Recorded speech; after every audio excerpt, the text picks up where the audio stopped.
नमस्कार, मैं हूं आपके साथ पुनीत। उत्तराखंड के उत्तरकाशी में मंगलवार का दिन इतनी भीषण तबाही लेकर आया कि जिसने भी इस मंजर को देखा उसकी रूह तक कांप गई। क्या हुआ, कैसे हुआ से लेकर अभी तक का पूरा अपडेट हम आपको इस वीडियो में देने वाले हैं।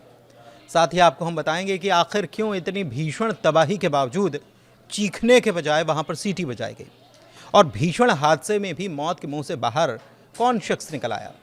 तो अभी तक जो जानकारी निकल कर आई है उसके मुताबिक 4 लोगों की हादसे में मौत हुई है, जबकि 20 से ज़्यादा लोगों को मलबे से बाहर निकाला जा चुका है। हालांकि ये आंकड़ा और बढ़ सकता है, चाहे मौत का हो या बचाने का हो। जैसे ही हादसे के बारे में उत्तराखंड के मुख्यमंत्री को जानकारी मिली, वैसे ही उन्होंने बचाव के लिए निर्देश जारी किए, जबकि दिल्ली तक खबर पहुंचने के बाद गृह मंत्री और प्रधानमंत्री ने सीएम धामी से बात कर बचाव के सारे इंतजाम करने के लिए भी कहा। प्रधानमंत्री मोदी ने जहां हादसे पर दुख जताया, तो वहीं राज्य सरकार की तरफ से तुरंत हेल्पलाइन नंबर भी जारी किए गए। उत्तरकाशी में हर्षिल के पास धराली में बादल फटने से भारी तबाही मची। इस घटना में एक पूरा का पूरा गांव ही बह गया। बताएं कि धराली उत्तराखंड के उत्तरकाशी जिले में एक छोटा सा गांव है जो गंगोत्री के पास हर्षिल एरिया से केवल 2 किलोमीटर आगे पड़ता है।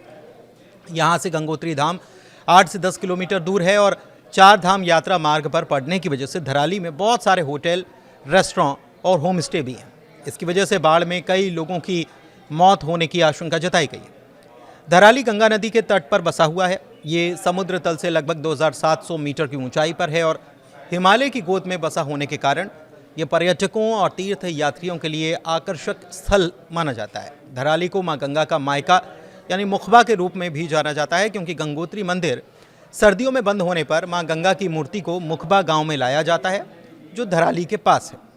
धराली में ही बादल फटने से खीर गंगा गांव बह गया। ये पूरी घटना मंगलवार दोपहर 1:45 पर हुई और इससे जुड़े कई फोटो और वीडियो भी सामने आए। इसमें साफ नजर आ रहा है कि कैसे बादल फटा और फिर पहाड़ी से बारिश का पानी और मलबा गांव की तरफ उतरता है और महज 34 सेकंड में, जी हाँ 34 सेकंड में पूरे गांव को मलबे में पूरा गांव बह जाता है। दूसरी तरफ हर्षिल घाटी में बादल फटने की घटना के बाद भागीरथी नदी के जलस्तर में बढ़ावा हुआ है। नदी किनारे रहने वाले लोगों को अलर्ट पर रहने के निर्देश दिए गए हैं। धराली में मोबाइल नेटवर्क ठप है। मोबाइल नेटवर्क ठप होने की वजह से दिक्कतें और बढ़ी हैं। एनडीएमए की मौसम को लेकर चेतावनी भी सामने आई है, जिसमें उत्तराखंड के 5 जिलों में भारी बारिश का अलर्ट जारी किया गया है। देहरादून, पौड़ी, टिहरी, चंपावत, बागेश्वर में 24 घंटे में भारी बारिश की आशंका व्यक्त है। लेकिन सिर्फ धराली में ही नहीं, बल्कि धराली के पास सुखी टॉप में भी बादल फटा है।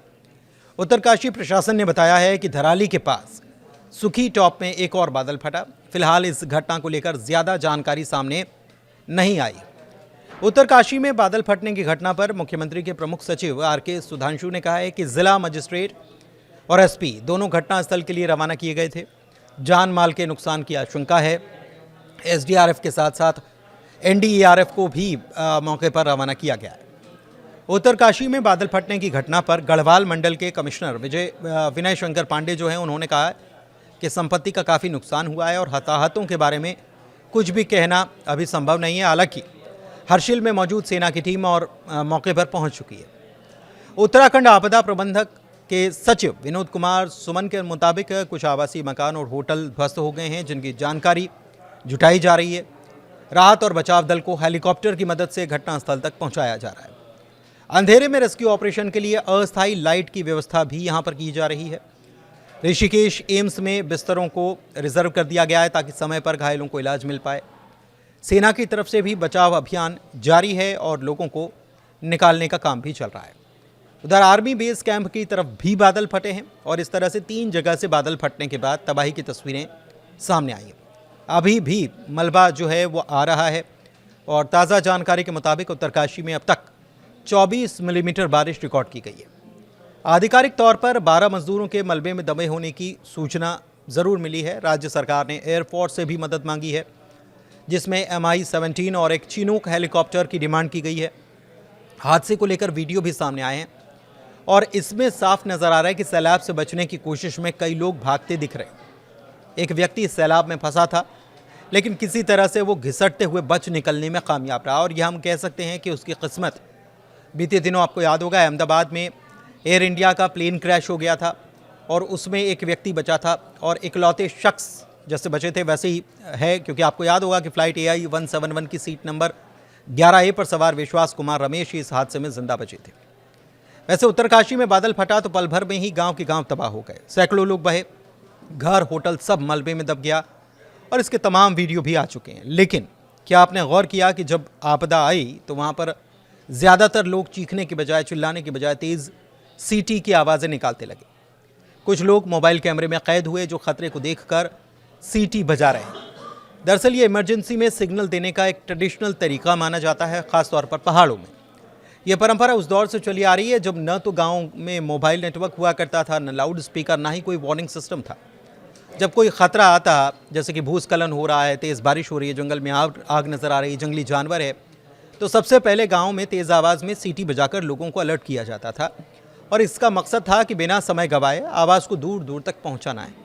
ये कम शब्दों में कह सकते हैं कि ज़्यादा असर छोड़ती है और इसके पीछे कारण है पहाड़ों में आवाज़ें गूंजती हैं और दूर तक चली जाती हैं। इंसानों के चिल्लाने का कई बार अलग अलग तरह से सुना जाता है, डर, अफरा तफरी, घबराहट, लेकिन सीटी एक साफ, तीखी और पहचानने लायक आवाज़ है। और गांव के लोग बताते हैं कि सीटी की तेज़ आवाज़ से न केवल इंसान बल्कि जानवर भी अलर्ट हो जाते हैं। सीटी बजते ही आसपास के लोग समझ जाते हैं कि कुछ खतरा है और वो भी आगे सीटी बजाना शुरू कर देते हैं, जिससे कि एक साउंड चेन बन जाती है और दूर दराज के लोगों को भी यह अलर्ट करने का काम करती है। लेकिन बादल फटने की घटना कोई नई घटना नहीं है। इससे पहले बरसात के इस मौसम में हिमाचल प्रदेश में भी बादल फटने से तबाही की खबरें आ चुकी हैं। जब बादल फटते हैं तो अचानक से अथाह पानी दावानल बनकर टूट पड़ता है और इससे इतनी तेज़ फोर्स के साथ अचानक बाढ़ आती है कि वो सब कुछ बहा ले जाती है, कुछ भी नहीं बचता। मकान के मकान ताश के पत्तों की तरह उखड़ जाते हैं। विशेषज्ञ ये बताते हैं कि पहाड़ी इलाकों में बादल फटने की घटनाओं में बीते एक दशक यानी 10 साल के भीतर बड़ी तेज़ी आई है। एक अनुमान के मुताबिक अब उत्तराखंड और हिमाचल के पहाड़ों में 1.5 गुना ज़्यादा बादल फटने की घटनाएं हो रही हैं। बादल फटने की ज़्यादातर घटनाएं मानसून की बारिश के दौरान ही होती हैं। बादल का फटना या क्लाउड बर्स्ट का मतलब है बहुत कम समय में एक सीमित दायरे में अचानक से बहुत सारी बारिश हो जाना। हालांकि बादल फटने की सभी घटनाओं के लिए कोई एक परिभाषा नहीं है, फिर भी भारतीय मौसम विज्ञान के मुताबिक अगर किसी एक क्षेत्र में 20-30 वर्ग किलोमीटर दायरे में 1 घंटे में 100 मिलीमीटर बारिश हो जाए तो उसे बादल फटने की कैटेगरी में मान लिया जाता है। जानकारों का यह भी मानना है कि हिमाचल प्रदेश और उत्तराखंड में क्षेत्रीय जल चक्र में बदलाव बादल फटने का बड़ा कारण है। इसीलिए यहाँ बादल पानी के रूप में परिवर्तित होकर तेज़ी से बरसना शुरू करते हैं। दूसरे शब्दों में कहा जाए तो मानसून की गर्म हवाओं की ठंडी हवाओं के संपर्क में आने पर बड़े आकार के बादल बन जाते हैं। हिमाचल और उत्तराखंड में ऐसा इसलिए क्योंकि यहाँ पर पर्वतमालाएं हैं और इसके कारण ऐसा होता है और इसलिए हिमालयीन क्षेत्रों में बादल फटने की घटनाएं ज़्यादा हो रही हैं। क्लाउड बर्स्ट ज़्यादातर समुद्र तल से 1000 मीटर से लेकर 2500 मीटर की ऊंचाई पर होता है। बादल फटने की घटनाओं के मामले में देश के 2 राज्य हिमाचल प्रदेश और उत्तराखंड सबसे ज़्यादा संवेदनशील माने जाते हैं। इन दोनों पहाड़ी राज्यों में अब मानसून की बारिश के दौरान बादल फटना आम सा हो गया है। विशेषज्ञ बताते हैं कि जलवायु परिवर्तन का कारण भी एक बड़ी वजह है। इसकी वजह से आने वाले वर्षों में इनकी आशंका ज़्यादा है कि ज़्यादा घटनाएं हो सकती हैं। तेज़ी से हो रहे जलवायु परिवर्तन, जंगलों की आग, पेड़ों की अंधाधुंध कटाई, कचरे को जलाना, इसके पीछे कारण है। पहाड़ी इलाकों में बड़ी तादाद में पर्यटक पहुंच रहे हैं, वो भी एक कारण है। विशेषज्ञ मानते हैं कि पहाड़ों में ज़्यादा वाहनों का आना और जंगल में अवैध निर्माण भी इसकी एक वजह है। पिछले 1 दशक में ही पहाड़ों में बादल फटने की घटनाओं के कारण हज़ारों लोगों की जान जा चुकी। मौसम विज्ञान केंद्र के मुताबिक बादल फटने के दौरान ढलान पर नहीं रहना चाहिए। बरसात के दिनों में नदी और नालों के किनारे पर रुकना नहीं चाहिए। लंबी अवधि के उपाय के लिए पौधारोपण करना चाहिए ताकि जलवायु परिवर्तन को संतुलित किया जा सके और ऐसी घटनाओं को रोका जा सके। धन्यवाद।